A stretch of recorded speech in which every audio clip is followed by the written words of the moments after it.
Hey, how's everybody doing today? It's PJ 437 Motorsports. I'd just like to say thank you to all the ones who have subscribed to the channel. If you could, please hit the like button, hit the bell for notifications, and comment on some of these videos to help get them spread out, get out to the masses, and help build the channel. I'd also like to thank a sponsor that came on board, Just Fast Online. Gonna help me out with some race parts and whatnot. The link will be in the description of the videos under sponsors, so please check him out. Use my code 437MS for a small discount at checkout. He has Camaro, Trans Am parts, Mustang, Chevy trucks, I think Ford trucks. He's got some motorcycle stuff for different brands of motorcycles, RC cars and whatnot on there. But some pretty cool stuff, so please give him some love for helping me out.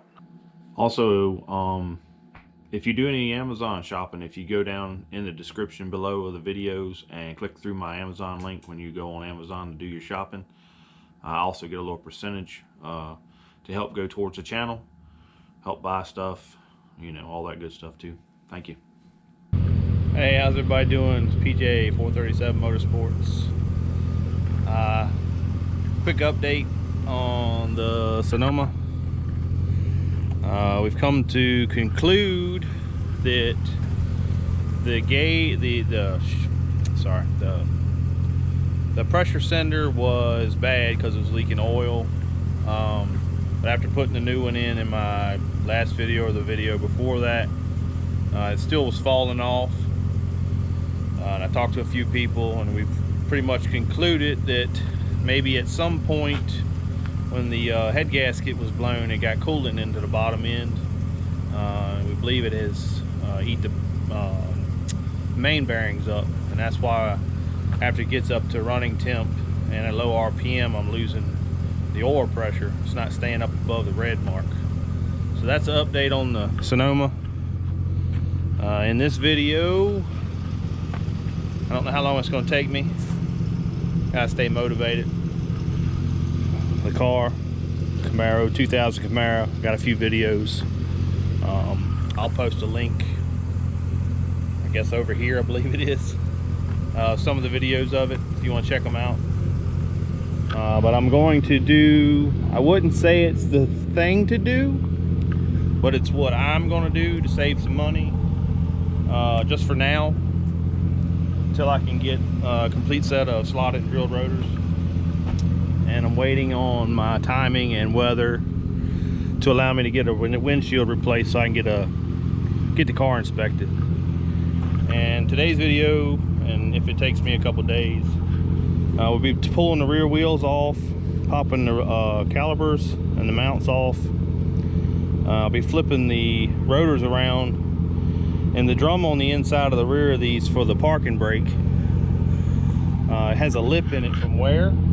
I'm going to take a hand grinder. I won't recommend this to anybody. It's just what I'm going to do. I feel confident in being able to do it and making it work enough to get me by on inspection until I want to spend money in all new brakes.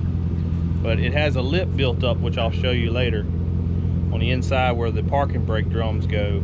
I'm going to grind that lip down so that I can adjust the parking brake shoes out enough, hopefully, to hold for the inspection.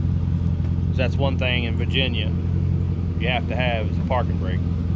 So I got to make that hold enough to pass inspection, and that's what I'll be working on.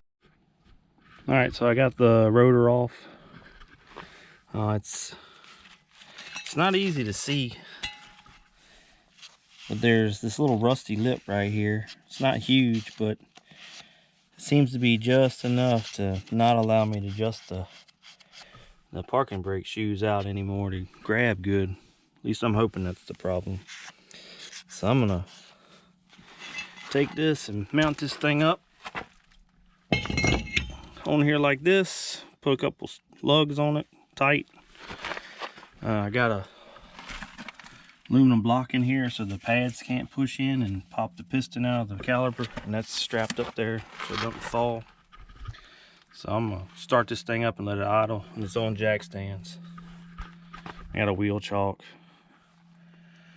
Put it into gear, and then I'm just gonna lightly hit this with the grinder, and then some real rough sandpaper in here to rough that surface up a little better to help those things seed in, hopefully. But I'll check back in once I get this done and where I like it and show you the finished product. All right, so I got them as clean and smooth as I think I can get it.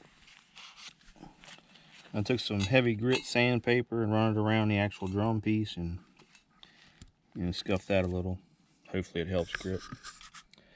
Getting ready to put it back on, throw the caliper on. Well, once I adjust the brake out far as I can and still get the rotor on, I'll bolt everything back up and then see if it holds a little bit.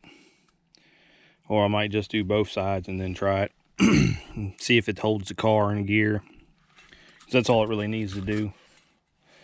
And we'll check back in then. Alright, so I tried it, I ground them, I got it smooth, hit it with the rough sandpaper.